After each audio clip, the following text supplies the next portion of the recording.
I am the official spokesperson of the Democratic Party in Libya.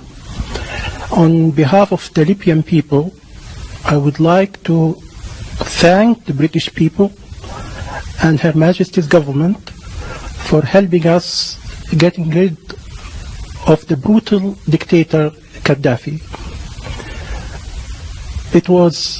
Getting rid of Gaddafi was nothing short of a miracle. We'll always be grateful to Britain. I believe that the Conservative Party, which helped us in this respect, stands for freedom and human rights throughout the world.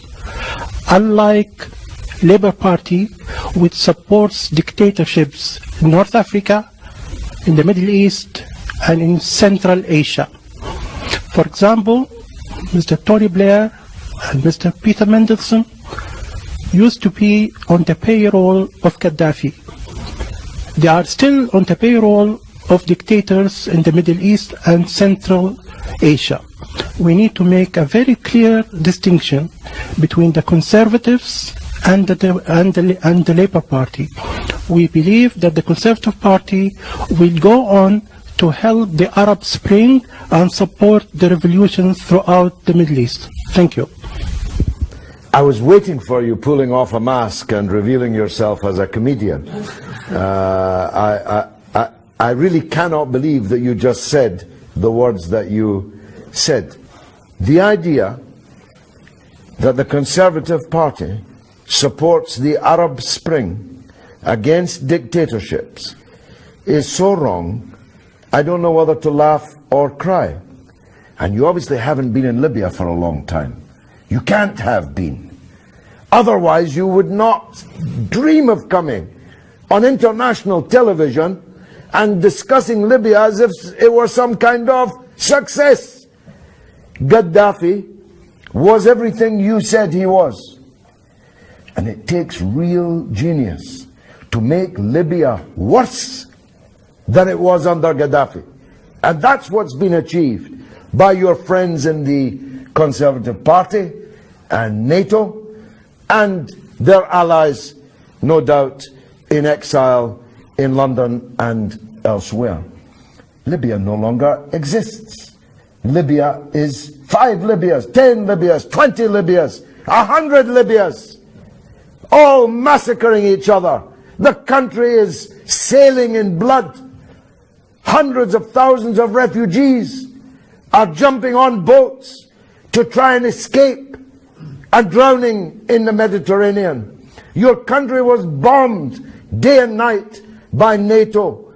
And now Sirte, which was bombed by the Americans when Gaddafi was in, is a self-declared part of the ISIS caliphate. Some success story. ISIS, Al-Qaeda, one brigand group after another, taking control of the airport, of the parliament, chasing out the government. How many prime ministers have you got? How many foreign ministers? It's an absolute catastrophe, Libya. And you come here in your nice suit, safe here in London, and hail it all as some kind of triumph, and you have the gall to salute the Conservative Party. Well, if the Conservative Party do to Britain what they did to Libya, then God help us. God help us. Because they destroyed your country, which no longer exists. And you, presumably on some kind of payroll, come here and take your hat off to it. Be gone. Who's next? May I respond to that? Yes, you can.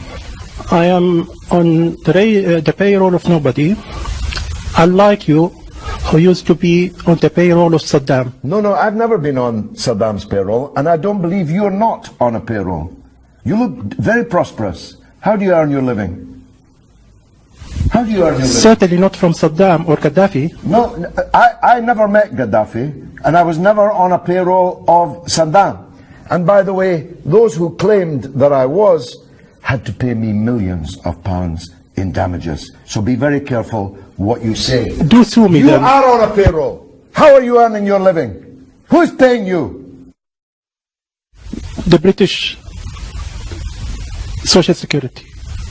Well, you're doing very well on British Social Security. That's truly remarkable.